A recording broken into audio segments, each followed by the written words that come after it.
धुळ्याच्या शिरपूरमधील उपविभागीय कार्यालयामध्ये स्तुत्य उपक्रम, कार्यालयामध्ये पक्ष्यांसाठी पाण्याची सोय.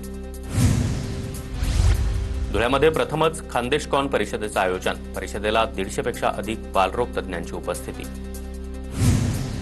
धुळ्यामध्ये एबी फाउंडेशनच्या संयुक्त विद्यमानं भव्य आरोग्य शिबिराचं आयोजन, पालकमंत्री जयकुमार रावल यांच्या हस्ते उद्घाटन. नंदुरबारच्या शहादा शहरामध्ये पावसाळ्यापूर्वीची नाली सफाई आणि पादचारी सफाईला सुरुवात, मात्र शहराबाहेरील नाली सफाईला मुहूर्त नाही. नंदुरबार जिल्ह्यामध्ये उन्हाळी कापूस लागवडीला सुरुवात, मात्र यंदा बोगस बियाणांवर कृषी विभागाची करडी नजर. हिंगोलीच्या औंढा नागनाथमध्ये स्वामी नरेंद्राचार्य महाराजांचा पादुका दर्शन सोहळा संपन्न, दर्शनासाठी भाविकांची मोठी गर्दी. शिर्डीमधील साई चरणी 68 लाख रुपये किमतीचा सोन्याचा मुकुट दान, आंध्र प्रदेशातील साई भक्ताकडून साई चरणी हा सोन्याचा मुकुट अर्पण.